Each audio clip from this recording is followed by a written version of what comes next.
Hi, welcome to the Big Bear Homestead. And today we're going to talk about what you need to know when buying a dairy cow.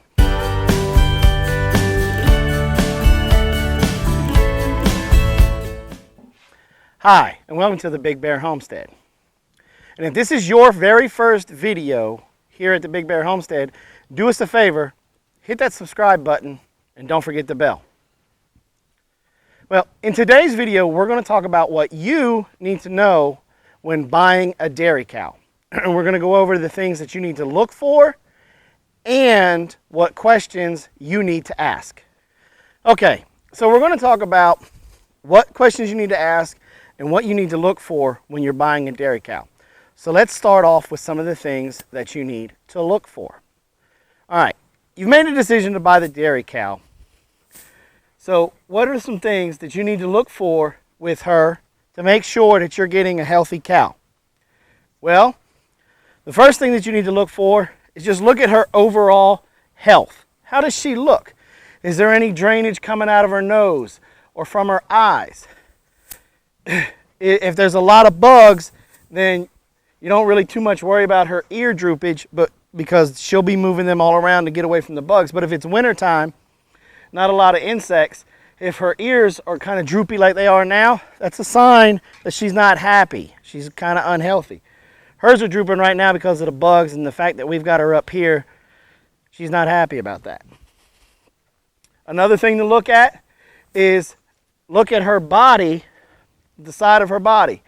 Is she kind of long, look long? Does she look fat? Like Daisy right now, Daisy is fat, okay? That's because she hasn't been in milk in a couple of years and she's just put on the weight. One of the things that you want to see, you kind of want to see the rib cage. If you look right in here with her, easy girl, you can see her rib cage. It wants to be, you want it to look wide. Why? Well, that's a good sign of a good healthy rumen. And that's what Daisy has, okay? You want to look at her at the back from her hip bones all the way back there to the point. See how Daisy slopes a little bit? You want to make sure that your dairy cow has that also, because that is a sign that she's got good wide hips like Daisy has for ease in birthing. Okay? You want to look at her legs. How strong do her legs look? Are they meaty? Is there any damage to them? Look at her feet. How healthy are her feet? Those are some things that you want to look at with her. Now, also, you want to look at the size of the bag of basically her udders. You want to see that, and she's not going to cooperate right now, but we got some B-roll. You want to look at the udder, the back of the udder. How high up does it go up? Does it go up pretty close to her vulva and attach right around in there? You trying to sneak up behind me? That's a good sign. Necessarily the size of the bag is not at all meaning if she's got a big bag, woo, she's going to produce a lot of milk. No, that's not necessarily the case all the time. A big bag doesn't necessarily mean she's going to produce a lot of milk. The ideal is you want a good medium-sized bag on your dairy cow. Come on, baby. Come here, I'll scratch that for you.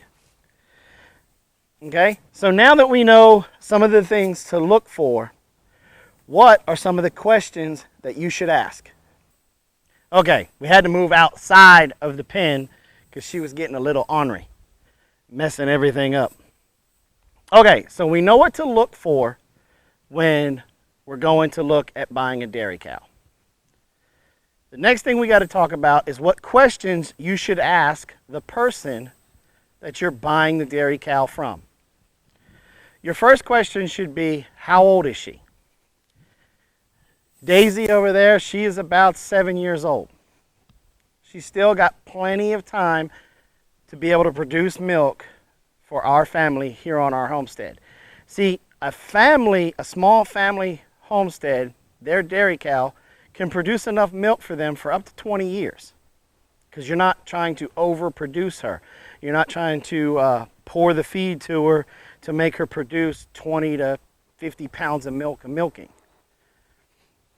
You're letting it just happen naturally, so you're not overstressing her. That's why she has the longevity that she does. Where if it was in a dairy farm, if she was producing only 13 to 20 pounds of milk, they would get rid of her. But as a homestead, that is perfect for us. Okay? So that's your first question. How old is she? Your next question, because you always want to be buying a dairy cow when she's in milk. You don't want to buy her when she's dry. So your next question to them will be, how long has she been in milk? Now this is a very important question because dairy cows, once they're in milk, they can only go so long before their body starts to naturally start to shut them down for the natural weaning process of the calf. So if she's been in milk for longer than 2 months, then your next question is going to be, has she been bred back? Now, the reason why for the 2-month mark is because it's good practice to, after she's given birth, to let her go through 2 cycles before you breed again. Now, the breeding or the gestation period for a calf is the same thing as a baby for a human.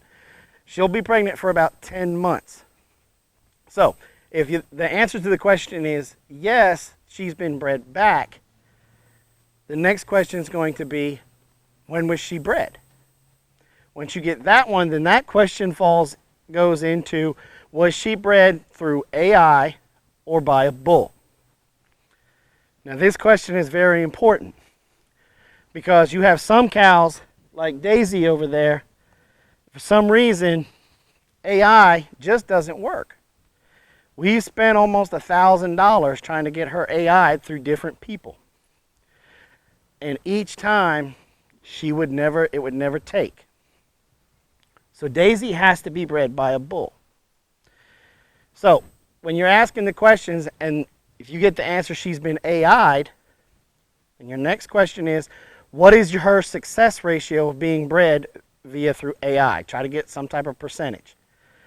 Some guys won't know that, some others may, but it never hurts to ask. If the percentage is low, then you may want to think about always having her bred by a bull. If it's bred by a bull, then I would keep it that way. I wouldn't try to go and have her AI'd. Then, after that, after you ask that question, you need to ask to watch her get milked. Now, this is for 2 reasons. One, the major reason is you want to see how she's going to react to being milked. Is she going to be calm? Is she going to sit there and just chew on the feed and let you do your thing back there? Or is she a kicker? Or is she going to move around a lot? If you're going to be using a machine and he's got a machine, tell him to put her on a machine. Is she going to be kicking the milkers off? If you're going to be hand milking, ask to see her be hand milked. Is she going to kick, jump, move? Does she have to be hobbled? You don't have time for that as a homesteader. You want to have a dairy cow like Daisy that she doesn't really care too much what you do back there as long as everything's good to go back there and everything's healthy. When he gets her up there and they get ready to start milking, see how long it takes for her to drop her milk. Ask them about how long does it take for her to drop her milk. Is she just flowing as soon as you hook her up to the machine? Or is the moment you start milking, is she just dropping it? That's what you want. If it takes a little coaxing, that's just something else to consider. Okay, so you watched her get milked, okay? Then probably the absolute most important question that you have to ask. This question is, and I say that for last for a reason. You have to ask, has she been given any drugs or any antibiotics?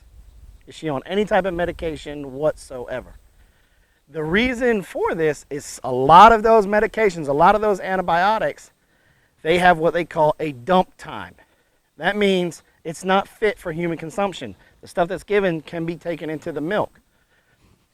So you will have to milk her and then dump that milk away. Pour it out, feed it to the pigs, give it to other calves, something like that. If he answers yes to that question, in my opinion, walk away.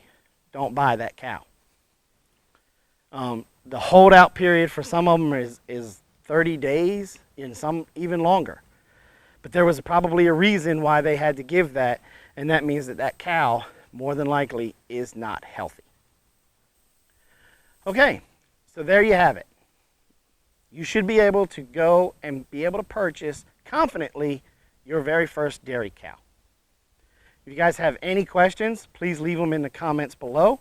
If this video was helpful to you, please, by all means, share it. We would really appreciate it. Don't forget, if you're still thinking about cows and this is the first video that you came across, at the end screen, in the end screen annotations will be links to our other 2 videos on cows. Also, we'll have a card up here that will take you to our website that will help you gain more information on cows and other livestock. Well, thank you for coming by the Big Bear Homestead, and like always, have a nice day.